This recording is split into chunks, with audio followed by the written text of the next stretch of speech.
topic of conversation in a social setting? Inevitably, I would say that we always end up talking about food or travel. I just started traveling the last couple of years, and I've sort of gotten the taste for vacations. So I really end up doing whatever I want to do to sort of get there. I'm open to any sort of conversation as long as it's only adults in the room, so nothing is really off topic for me. Okay, so when you travel, does that, your trips, do they ever influence what you cook or bake? Sometimes, when we went to the Dominican Republic, it was a good opportunity to sort of see how other people manage in hot environments and what kind of things that they make out of local produce and fruits that they use. So when I came back, I have to say the big flavor of the season was passion fruit, because we ate a lot of it there. Yeah. Where do you get your recipes? From family, friends, cookbooks? When I first started, a lot of my recipes were from my mother. She was one of those magazine clippers. She also had handwritten recipes. She passed away when I was 15, so I have this little wooden box that I pull her recipes from when I need something special or something different. And my dad also cooked a lot, so I also have a lot of his handwritten recipes too. He just sort of cooked by throwing everything in. So. And do you put like your own personal twist on those, or do you? Cooking, yes. Baking, no. Baking is pretty precise. So I do get a lot of my recipes from books or from friends or from internet, things like that. Okay. So how would you rate your skill level, whether it be beginner, average, or expert, when it comes to each of the following: baking, decorating, and pastries and desserts? Actually, all three I would say I'm pretty proficient. I've been doing it for a really long time, and I've had my mistakes and I've learned from them.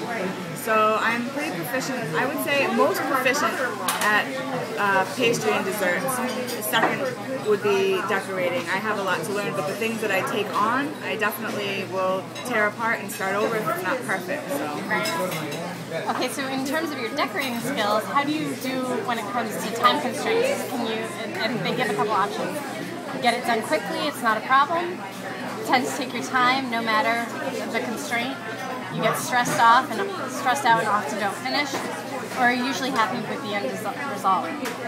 I would say the first two. Usually I can get quit without a problem. I'm a planner, I'm a multitasker, so usually weeks and weeks before I've got my plan of action or my method of preparation already printed out, typed on the computer, and I know how I'm going to attack it. It's not a big deal for me to take on a catering job and 4 or 5 cakes in a weekend, even though I do have a full-time job.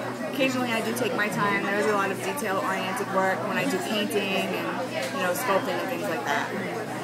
In your opinion, what makes a great decorator or cake baker?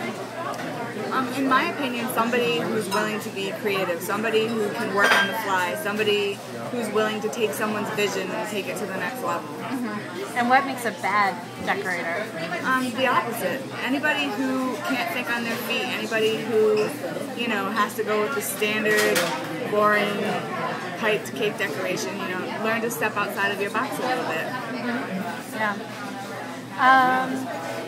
How do you think you'll handle the quick fire type challenges and working with a bigger group of challenges? I'm really excited about it. I'm always up for a challenge. I'm always ready to step up and take it to the next level, and I'm excited to work with other people and get feed off them and feel their experience and sort of interject myself when they can't or if I can't. What do you think your strengths and weaknesses will be?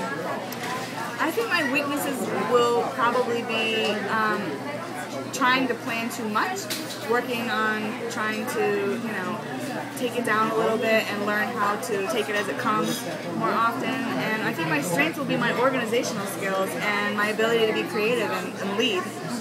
What kind of role do you generally play in groups? I'm usually the gatherer and the caretaker.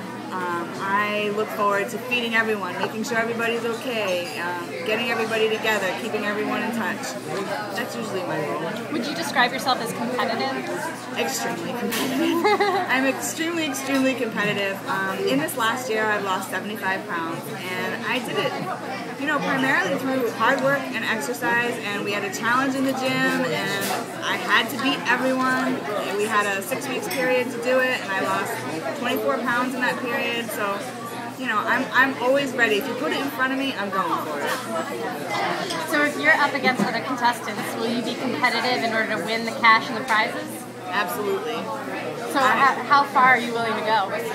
I'm excited to meet other people, but I want this. I want this for me. I want this for my family.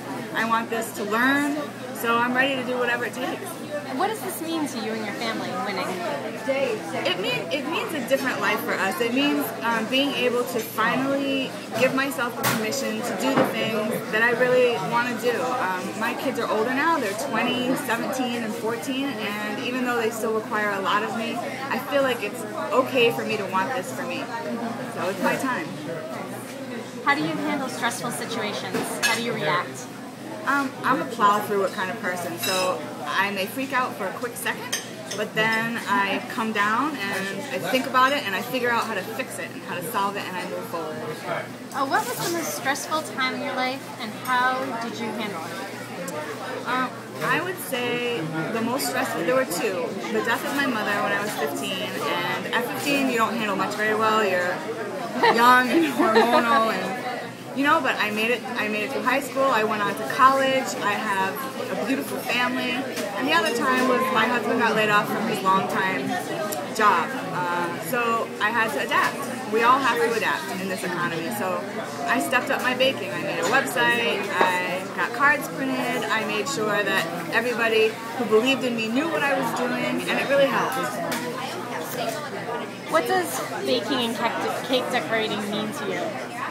It's a creative outlet for me, but more than that, it's a personal connection to the people that I bake for. I love sitting with them and talking with them, and usually it's the most important thing about their function, or at least the second most after the wedding dress or a special occasion. And I love giving them what they want and having it come out in their vision.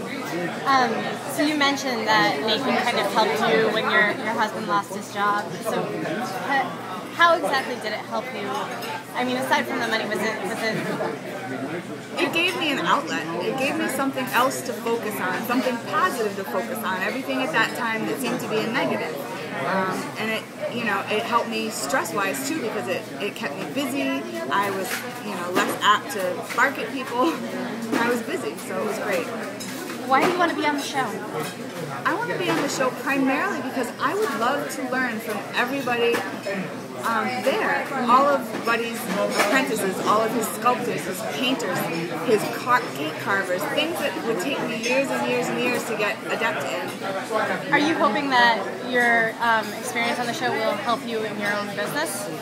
Yes, I would definitely like to open a place, but I want to make sure that I can offer the best service that I can offer, and to do that, I feel like I need to up my game some. What would your, in your dream, what would your business be? My dream would be not a very big place, actually, and it would be mostly appointment only with a small retail business attached. And finally, the last question. Why should they pick you to be on the series? What makes you unique and different from everyone else? I can promise you, you don't have any other salsa dancing bakers. I will be your only one, and I'll teach all of you, and we will go out. But more than that, I feel like I'm established. I feel like I'm ready. I feel like I have the love and support of all of my friends and my family, and I'm ready to make this a real move in my life. So I would be an amazing contestant, and I will prove to everybody that I can really hold my own.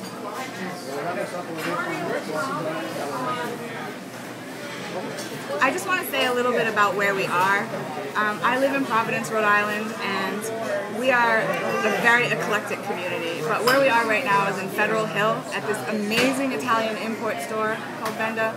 And they were kind enough to let us be here and have lunch and talk about this. It is family-owned business up here on Federal Hill, people that have been in business for 100 years, and I really want to end up like that someday, and have something to pass and share. So I hope that maybe everybody will come visit in Providence, Rhode Island, and I hope I get to come see you. Thank you.